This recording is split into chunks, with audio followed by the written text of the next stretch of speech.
La guerre est lancée. Dès demain, j'irai coller des étiquettes pas vegan sur tous les steaks de tofu dans les supermarchés. Je vais manger du tofu et dire que c'est pas bon, alors que c'est vrai. C'est dégueulasse le tofu. Et même la plupart des végans le reconnaissent. Je vais écrire des commentaires super méchants sur les végans. Et même, je vais faire l'amour avec des végans. Vas-y, tu veux repartir? On était là. T'as dit stop. Ah bah non, du coup, la guerre, l'amour, ensemble, ça marche pas très bien. Je me présente Adrien de la chaîne Pas Vegan. C'est un plaisir pour moi de collaborer avec David de Santé le Fer pour un sujet qui nous concerne tous. Les végans qui sont pas trop gentils. Les vitrines de boucherie se font caillasser, les abattoirs brûlés, les actions violentes se font de plus en plus fréquentes et les hystériques se font inviter sur les plateaux de télé. Mais il ne s'agit pas ni de vous ni de moi, il s'agit de millions de victimes qui sont en train d'être égorgées sur la chaîne des abattoirs en ce moment où nous parlons. Bref, l'ambiance est à son comble, hein, tu l'as compris, et je me suis dit que c'était peut-être le bon moment pour relancer ma série de vidéos intitulée « Je ne serai jamais vegan hein ». Si ça peut apaiser les tensions, moi, si je peux aider, je suis toujours partant. Donc dans cette vidéo, je vais t'expliquer pourquoi je pense que le spécisme, l'antispécisme, tout le militantisme qui va autour, c'est de la fumisterie. Voilà. Bon, ça n'est que mon avis personnel. Hein. Et du coup, dans cette vidéo, je vais utiliser des extraits de vidéos pour illustrer mes propos, mais tu peux les retrouver dans leur intégralité dans la description et je t'invite à aller les visionner intégralement, d'accord? Parce que je ne suis pas en train de te dire ce que tu dois penser. Hein. Moi, je préfère que tu te fasses ta propre opinion, mais je suis juste en train de te dire dans cette vidéo ce que je pense du sujet. Tu vois? C'est pas tout à fait pareil.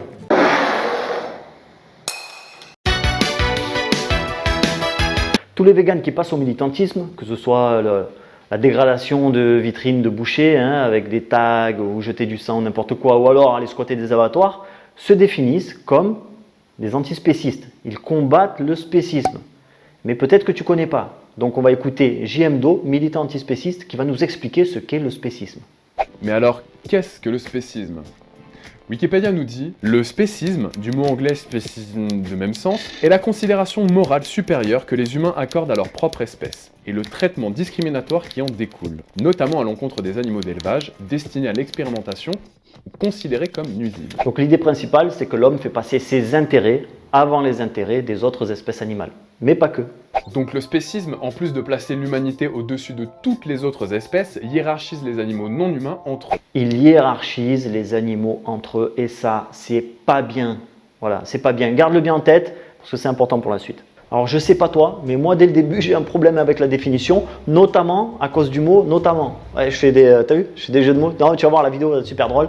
Alors, le problème avec ce mot, notamment, c'est pas qu'il manque un M. Tu vois, il est mal écrit, il y a une faute d'orthographe. Bon.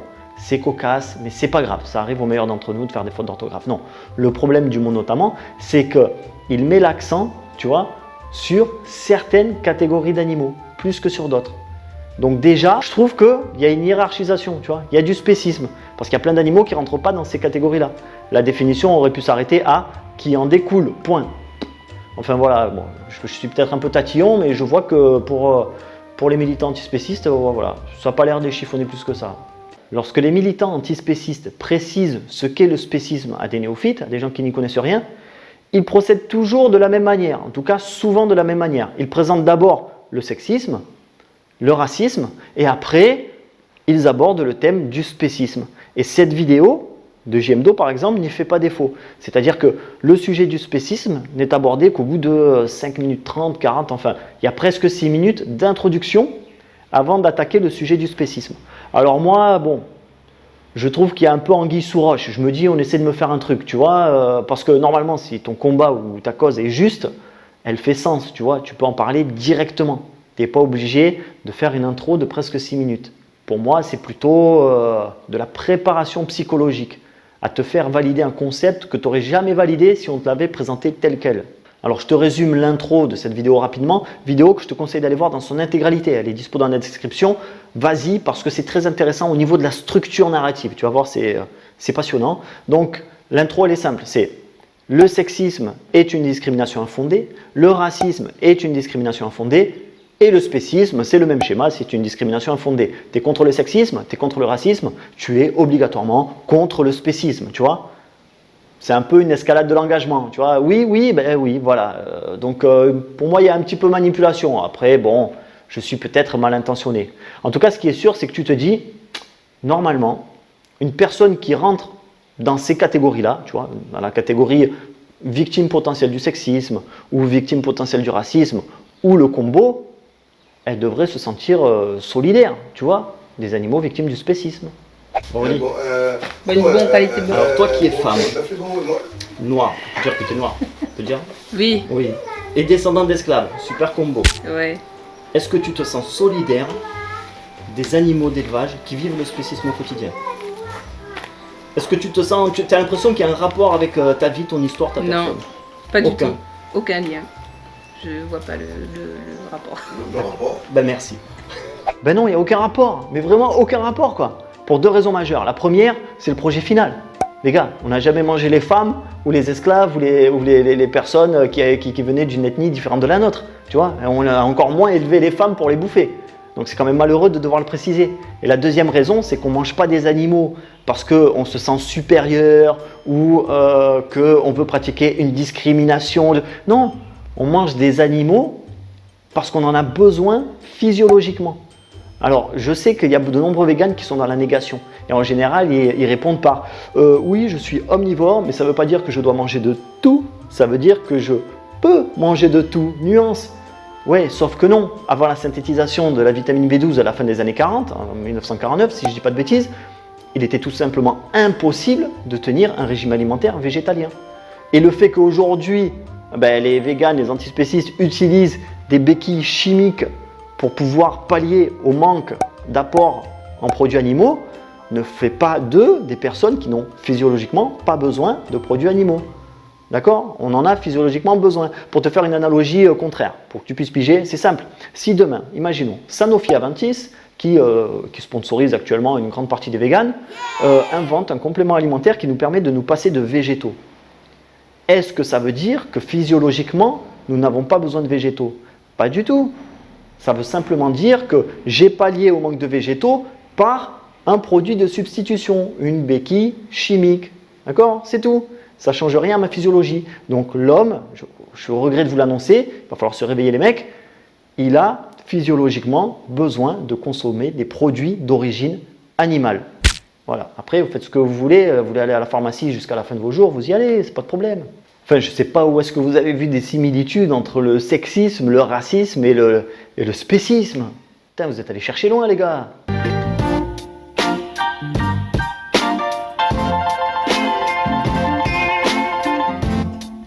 Il y a quelque temps, j'ai décidé de faire un potager. Voilà. Volonté d'émancipation, de sortir du système de consommation, je ne sais pas. Voilà. J'ai envie d'être autosuffisant, tu vois. Et donc, j'ai pris ma bêche et j'ai commencé à mettre des coups par terre, tu vois, pour déblayer, pour pouvoir planter mes trucs. Et j'ai fait un carnage. En fait, moi, sincèrement, je suis quelqu'un de sensible. Vraiment, je suis quelqu'un de sensible. De voir tous ces vers de terre, tous ces lombrics, je ne savais même pas qu'il y en avait autant dans le sol. Donc, il y en avait une bonne quantité. En fait, j'ai commencé à compter et je me suis arrêté de compter à 30-40 parce qu'il y en avait pas mal. Mon potager, il n'est pas grand, il fait peut-être 8 mètres carrés. C'est pas énorme, 8 mètres carrés. Mais du coup, je me suis intéressé au sujet. Et c'est marrant de voir les véganes antispécistes s'indigner autant de l'exploitation des abeilles pour le miel et si peu de toutes les autres formes d'impact négatif qu'on peut avoir sur les insectes. Savoir que la biodiversité du sol est composée de 4 groupes. La mégafaune, taupes, crapauds, serpents, campagnols. La macrofaune, créatures de moins de 8 cm, toujours visibles à l'œil nu. Donc on a nos fameux lombrics, des fourmis, des coccinelles, des scarabées. C'est gentil tout ça. La mésofaune, visible à la loupe. Donc on a les acariens, les colamboles. Je te laisse chercher le colambole. Et enfin la microfaune, uniquement visible au microscope, composée de protozoaires, bactéries, champignons, etc., etc. 3 de ces 4 groupes sont composés essentiellement de créatures dites sentientes. En fait, dans le vocabulaire antispéciste, sentient, ça veut dire sensible en fait. Tu vois, ce sont des créatures pourvues d'un système nerveux. Donc tu as compris que mes vers de terre, quand j'ai mis des coups de bêche, ils l'ont senti passer. C'est vraiment ce qui me gêne le plus dans ce pseudo-antispécisme. On condamne avec fermeté les systèmes où les animaux sont au cœur, parce que par exemple on consomme leurs produits, mais ils font preuve de beaucoup plus de flexibilité à l'égard du reste. Non mais attends, c'est terrible ce qu'on fait subir aux abeilles pour le miel, alors que c'est pas un besoin vital. Et dans le cas où t'écrases des insectes sur le pare-choc de ta voiture, c'est un besoin vital? Non mais attends, comment je ferais pour me déplacer sans ma voiture? C'est pas comme s'il y avait des vélos et des pieds. Ah ouais mais en fait ils ont pas le temps. Si une personne trouverait cette considération pour les animaux exagérée, par exemple penser aux moustiques qu'on écrase sur son pare-brise, pour une personne antispéciste, ça devrait être un sujet très sérieux. En fait, le sol regorge de vie. Et moi, par exemple, dans mon potager, je me suis arrêté de compter à 30-40 lombrics massacrés, mais selon les sols, et moi j'ai juste arrêté de compter, mais selon les sols, on peut trouver jusqu'à 200-300 individus par mètre carré. C'est colossal. Il faut savoir qu'un mètre carré de prairie sauvage peut contenir jusqu'à 260 millions d'êtres vivants, un seul mètre carré, et qu'un hectare de sol forestier contient plus d'organismes vivants que d'êtres humains sur Terre. Je te laisse imaginer la quantité de créatures sentientes qui meurent dans les 1,550 milliard d'hectares de terres cultivées dans le monde. Je précise que dans les cultures bio, on tue aussi. Bio, ça ne veut pas dire qu'on ne tue pas. Attention.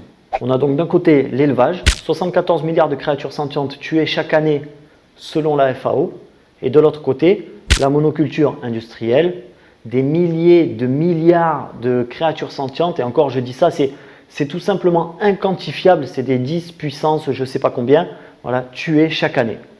Mettre sur la même échelle l'exploitation animale intentionnelle qui engendre plus de 1000 milliards d'animaux morts par an et l'agriculture végétale nécessaire à la survie humaine qui aurait un impact sur le règne animal, ça prouve que vous n'avez rien compris à ce que sont les positions défendues par le véganisme. Ah d'accord, non, autant pour moi, il y a méprise complète, quoi. Moi je croyais vraiment que l'antispécisme, le but c'était de réduire le nombre d'animaux qui meurent à cause de l'homme. D'accord, non? Oui, non, en fait oui, c'est l'intention compte plus que le résultat. Ben oui, je suis bête. Surtout que c'est bien connu, dans l'agriculture, on tue sans intention de donner la mort, quoi. Bonjour, aujourd'hui on va faire un insecticide sur les blés. Donc là le produit que j'utilise aujourd'hui c'est du Caris 10. C'est un insecticide pour les pucerons. On peut voir que le redoublement je l'ai mis à 100%. Pourquoi? Parce que je suis en train de faire un insecticide et que je veux que tout soit traité. Bonjour, je suis David le dératiseur et je souhaiterais vous présenter notre kit Tout Rongeur. Grâce à ce kit, vous allez pouvoir traiter les rongeurs des champs, les campagnols, les loirs, les laireaux, les mulots. Le rongeur rentre, se sent en sécurité, ça crée un refuge, il va consommer, il va partir et mourir 2 ou 3 jours plus tard. Je suis David le dératiseur et on les aura jusqu'au dernier. Je précise que j'ai absolument rien contre les types qu'on vient de voir. Les mecs, ils font leur boulot, il n'y a pas de problème. Et d'ailleurs, suivez des fermiers, des agriculteurs sur YouTube, c'est extrêmement intéressant. En description, je t'ai mis la liste des ravageurs des champs agricoles qui se font exterminer sans faire exprès. L'intention, c'est le meilleur moyen en fait, de se déresponsabiliser. Tous les parents connaissent ça. Moi, je vois ma fille, quand elle tape son petit frère, c'est « j'ai pas fait exprès, je l'avais pas vu, c'était pas mon intention ». Du point de vue de l'animal mort, je suis pas sûr que l'intention, ça fasse une grande différence quand même. Et là, normalement, tu te dis « mais que font les militants antispécistes ?» Normalement, ils défendent toutes les espèces animales, quelles qu'elles soient. Ils devraient être en train de crier agriculteurs assassins, de saboter les tracteurs, je sais pas moi, empêcher les épandages de pesticides ou encore caillasser les vendeurs de fruits et légumes industriels. Mais non. Et tu sais pourquoi? Parce qu'ils font du spécisme. Ils hiérarchisent les espèces et ils défendent les espèces qu'ils préfèrent, celles qui sont plus jolies, plus mignonnes, tu vois, potentiellement plus affectueuses, qu'on peut peluchiser. Un antispécisme authentique consisterait tout d'abord à accepter qu'il est impossible de se nourrir sans tuer d'êtres vivants. Et à partir de ce triste constat, auquel je n'y peux rien, c'est comme ça que ça fonctionne, c'est pas ma faute, eh bien essayer de trouver un équilibre entre l'agriculture et l'élevage pour justement atteindre ce résultat. Tuer le minimum d'êtres vivants, peu importe l'espèce. Tuer le moins d'animaux possible, ok, mais surtout leur laisser les espaces de vie les plus agréables possibles. Tu prends l'exemple de Jupiter, ah bah c'est sûr que là-bas y a pas de souffrance animale, mais y a pas de vie non plus. Dans un champ de monoculture, tout est tué à coups d'insecticides. Qu'est-ce qui est laissé aux animaux pour pouvoir vivre correctement? De la terre, des produits phytosanitaires, une prairie avec quelques vaches. Elle permet à tout un tas d'insectes de proliférer, de vivre correctement, et même aux renards, oiseaux, de trouver refuge. Alors évidemment, si on compare la monoculture à l'élevage industriel, tout de suite ça perd son sens. C'est d'ailleurs ce que les véganes passent leur temps à faire. Mais là on parle de la monoculture dans son principe le plus simple, et à la rigueur même bio si vous voulez, en comparaison avec de l'élevage en plein air. Aujourd'hui en France, c'est des millions d'hectares de prairies qui sont entretenues par des animaux. Et tous les autres animaux qui peuvent vivre grâce à ces vaches, les insectes, les renards, les oiseaux remercient toutes ces vaches qui contribuent à leur bien-être. Alors oui, ces vaches vont se faire bouffer. Mais si on arrive à leur donner une vie correcte, elles préfèrent peut-être ça à ne pas exister du tout. À titre comparatif, l'humanité dont toi et moi faisons partie a moins d'importance pour cette terre que les abeilles pollinisatrices, les vers de terre ou le phytoplancton. Mais je suis entièrement d'accord avec ça, moi j'ai aucun problème. Mais la vache également a moins d'importance, le cochon a moins d'importance, la poule a moins d'importance. Et pourtant, les antispécistes passent bien plus de temps à défendre les 40 espèces animales domestiquées par l'homme que les abeilles ou les lombrics. Le problème des antispécistes, moi je te le donne, c'est qu'ils ont du mal à accepter leur propre spécisme. D'ailleurs, si tu vas appliquer l'antispécisme réellement dans ton quotidien, tu vas te retrouver dans des situations rocambolesques. Et vient la question clé. S'il fallait choisir entre lui et un animal, que ferait-elle? La question ne se pose plus aujourd'hui pour moi. Parce que je ne peux pas choisir entre mon chat, mon chien ou quelqu'un qui m'est proche parce que je vais toujours faire l'effort de réfléchir à la place de celui qui va souffrir. Vous voyez, c'est cet effort-là. Alors je ne sais pas comment toi tu le vis. Quoi? Moi j'en dis que si vous me posez la question et que je dois choisir entre mon chien et mon fils, je vais choisir mon fils. Mais sur quels critères? C'est ça qui est intéressant maintenant. C'est mon fils. C'est ton fils, c'est d'accord. De nouveau, c'est une forme d'égocentrisme. Ça. Bon, t'as compris dans le regard de la fille que le gars, il a dormi sur le canapé le soir, alors qu'il a eu une réaction tout à fait saine et normale, tu vois. Il fait passer son enfant, les intérêts de son enfant, avant ceux du chien. Mais en fait, si tu pousses la réflexion, on n'en a rien à foutre que le chien soit un chien. Ça, c'est un problème pour la fille, ça. La réalité, c'est que si le gars, tu lui poses la question en lui disant tu dois faire un choix entre ton fils et le voisin, ben, il va toujours choisir son fils. Il n'y a pas de spécisme dans cette situation, tu vois. Le spécisme, il n'existe que dans la tête de la militante antispéciste, parce qu'on lui a mis l'animal dans l'équation. Et qu'en fait, peut-être que l'antispécisme, ce serait un spécisme anti-humain, tu vois. Parce que dans l'équation, quand tu enlèves le chien, tout va bien. Quand tu mets le chien, tout le monde tremble. Mais ça, ce sera le sujet d'une autre vidéo. Je la vois bien expliquer à son fils qu'elle l'aime pas plus que le chien. Mais non, je t'aime pas plus que Médor. Purée, t'es vraiment le fils à ton père, toi, hein. Va dans ta chambre, spéciste. Le gamin, 15 ans de psychothérapie pour s'en remettre du truc. Nous hiérarchisons en permanence notre rapport aux autres êtres vivants. Tu vois, mes enfants passent avant les enfants des autres, mon chien passe avant les autres chiens et mon espèce passe avant les autres espèces. C'est tout à fait normal. Et ça permet justement au plus grand nombre de survivre, parce qu'on va protéger ceux qu'on aime. Et cela ne veut pas dire qu'on souhaite la misère, le malheur ou la maltraitance à ceux qui ne rentrent pas dans notre sphère de considération. D'ailleurs, ça marche un peu comme des cercles concentriques, tu vois, sauf qu'ils sont entremêlés les uns avec les autres, et chaque individu les dispose un peu à sa manière. On peut être membre de plusieurs familles à la fois. D'un point de vue purement biologique, nous sommes membres de l'espèce Homo sapiens, de genre Homo, de la famille des hominidés, de l'ordre des primates, de la classe des mammifères, de l'embranchement des vertébrés, et tout ceci faisant partie du règne animal. Il est donc tout à fait normal que tu te sentes plus proche de l'être humain que du chimpanzé que de la vache, que tu te sentes plus proche de la vache que du lézard que du lombric, et en dernier ressort, tu te sens plus proche du lombric que du géranium. Moi d'autant plus depuis que je leur ai mis des coups de bêche dans la tronche, je t'avoue. Le spécisme, c'est un concept qui n'existe que dans la tête des antispécistes. En fait, c'est un sentiment, tu vois, qui se balade entre l'amour, l'indifférence, la peur, la colère, voilà, envers les autres créatures, en fonction de nos intérêts propres, des intérêts qu'on pourrait avoir en commun ou des liens que l'on peut partager. Malheureusement, comme ils ont du mal à accepter ce sentiment naturel, ils vont essayer toujours de l'expliquer, tu sais, avec des raisons extérieures. Voilà. Ça peut faire dire des trucs quand même assez abracadabrantesques. La religion n'y est pas pour rien. Non. Lumière sur la Genèse, chapitre 1er, verset numéro 26. Puis Dieu dit, faisons l'homme, à notre image, selon notre ressemblance, et qu'il domine sur les poissons de la mer, sur les oiseaux du ciel, sur le bétail, sur toute la terre et sur tous les reptiles qui rampent sur la terre. Oui, bien sûr, tout à fait. Si l'intégralité de l'humanité se nourrit d'animaux depuis des centaines de milliers d'années, c'est en partie la responsabilité du peuple juif. Évidemment, JM, il n'a pas dit ça, d'accord, je plaisante, c'est une petite crotte de nez, c'est cadeau, c'est pour rigoler. Mais quand même, tenter de mettre une part de responsabilité sur un verset d'un bouquin écrit il y a peut-être 3000 ans par un petit peuple du Moyen-Orient, alors que l'intégralité de l'humanité, peu importe où elle se trouve et à n'importe quelle époque, a toujours mangé des animaux, c'est franchement chercher la moindre petite connerie pour justifier d'un concept fumeux. Bon, je pense qu'on a fait le tour, là, on va conclure.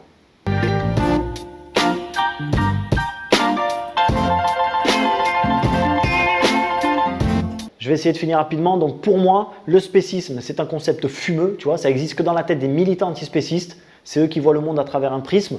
Ce qu'ils appellent eux le spécisme, a priori, je pourrais appeler ça la maltraitance animale, mais bon, voilà, il y a déjà un terme qui existe. Et si je devais utiliser leurs termes, à eux, leur vocabulaire, eh bien pour moi, les antispécistes sont probablement les plus spécistes d'entre nous, puisque au lieu de chercher un résultat concret d'équilibre et de moindre mal, ils préfèrent focaliser toute leur attention sur les 40 espèces animales qui ont été domestiquées par l'homme. Et si je reprends mes vidéos sur le véganisme, c'est parce que je suis contre leurs actions stupides, leur militantisme agressif et leur propagande basée sur la culpabilisation. Il y a également d'autres raisons. Je vais te raconter un peu ma vie. Je suis père de 2 enfants. Et aujourd'hui, il y a des associations comme Vegan Impact et L214 qui commencent à infiltrer les écoles pour faire du lavage de cerveau sur nos enfants, d'accord? Qui, eux, n'ont pas assez de distance avec leurs émotions et qui sont incapables de réfuter toutes les conneries que ces antispécistes viennent raconter.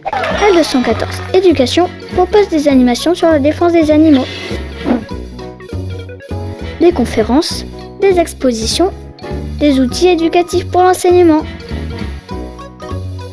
A très bientôt sur L214 Éducation. Et ça, je préfère vous le dire tout de suite, je suis contre. Et si demain ils essaient de rentrer dans l'école de mes gamins, je te garantis que je suis devant.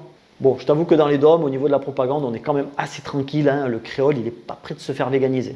Ça fait un canard fumé, ce week-end-là. Comme ça, nous va voir s'il est bien fumé ou pas. Ouais. Au boîte de laitier. Et après, plus tard, m'a fait mon boucané moi-même. Ouais. Le boucané m'achète en commerce, m'a assaisonné, parce qu'il faut assaisonner. Même les saucisses, pareil, on peut acheter des saucisses fraîches qui vont à 2 €, 3 € le kilo là. Ouais. Tu les mets là, fumé. Fumé, tout et fumé. puis tu as des saucisses fumées après. Ouais. Vous connaissez les véganes? Moi je m'en fous des véganes. D'accord. Vous savez que les véganes, ils veulent venir ici et ils vont nous empêcher à nous toutes manger les saucisses. Ah ben, qui viennent, on va le mettre en saucisse. Donc j'espère qu'on va être de plus en plus nombreux à ouvrir notre gueule et justement contre-argumenter ces propagandes antispécistes et véganes. Parce que voilà, il est hors de question de laisser ces sujets de société à ces gens-là. Il est hors de question de se laisser faire. Et puis pour ceux qui ne sont pas au courant, je tiens quand même à vous informer que dans les cartons, il y a des projets de loi comme taxer la viande. Et si on laisse faire ces minorités-là, eh bien on va se retrouver avec toute une génération de gamins trop pauvres pour pouvoir bouffer de la viande. Yeah! Bravo les gars, c'est très bien pensé. Si tu es végétarien, végétalien ou vegan et que tu as tenu jusque-là, félicitations, franchement ça devait être super relou à regarder. Donc je te respecte, ok? Je ne fais que critiquer une idéologie avec laquelle je ne suis pas d'accord. Et sache que ce qu'il y a dans ton assiette ou ce qu'il n'y a pas dans ton assiette, j'en ai rien à faire. Tu manges ce que tu veux, ça n'est pas mon problème. Moi je ne suis pas en train de te dire qu'il faut manger des produits d'origine animale ou manger de la viande. Je m'en fiche complètement. Tout ce que je veux moi, c'est qu'on ne vienne pas m'imposer une idéologie à laquelle je n'ai pas adhéré. C'est tout. Et d'ailleurs, si tu es végétarien, végétalien, vegan, et que tu n'es pas d'accord avec ces militants antispécistes qui vous foutent la honte sur toute la communauté, en fait, hein, il faut le dire, hein, eh bien dis-le. Ne fais pas partie de la majorité silencieuse, voilà, qui se tait, qui dit rien. Parce que moi, lorsque je dis oui, les végans, ils font ci, ils disent ça, on me dit toujours oui, mais non, la majorité des végans, ils disent rien, ils emmerdent personne. Mais moi, je veux bien le croire, j'ai pas de problème avec ça. Mais si tu es contre ces militants antispécistes qui cassent les boucheries, qui font chier tout le monde, qui menacent les gens au téléphone de mort ou n'importe quoi, eh bien dis-le, ne les laisse pas parler pour toi. Merci à toi, Pavegan, pour ton intervention. Bon, je te l'ai déjà dit, mais tu sais que j'adore ce que tu fais, moi ça me fait marrer. Je te souhaite que du bon pour ta chaîne, mais je pense qu'elle va exploser, il n'y a pas de problème là-dessus. Et je m'excuse encore pour t'avoir fait patienter 1 mois et demi ou 2 mois pour faire cette petite vidéo. Toutes mes excuses. Ce fut un plaisir, David. Sache que je connaissais ta chaîne et les vidéos que tu as fait sur les véganes bien avant que ma chaîne Pas Vegan existe. Et si j'ai choisi de collaborer avec toi, c'est parce que j'ai beaucoup d'admiration pour le fait que tu t'es tout de suite posé des questions sur le véganisme et tu n'as pas suivi la tendance. Et malgré le travail de recherche sérieux que tu avais fait, je trouve que les véganes n'ont pas été bienveillants à ton égard en te remerciant à base de pouces rouges, alors que c'était un travail de réflexion. Donc il y a d'autres vidéos qui parleront d'antispécisme parce que je voulais au début en faire une, mais c'était trop long, donc j'ai segmenté. Donc il y aura encore peut-être 1 ou 2 vidéos qui traiteront de l'antispécisme parce que l'avantage de cette idéologie, c'est que tu peux l'attaquer sur plein de fronts différents. C'est génial, tu vois, on va s'amuser. Et sinon, bah, écoutez, je ne sais pas quand est-ce que cette vidéo va sortir. Dans le doute, bah, passez de bonnes fêtes en famille. Ne vous faites pas la guerre parce qu'il y en a un qui a un steak dans l'assiette et pas l'autre. C'est complètement débile. Passez du bon temps avec les gens que vous aimez. Et puis voilà. Et puis moi, je vous dis à bientôt pour de nouvelles vidéos sur santédefer.fr. Salut les amis. Bisous saignants à tous.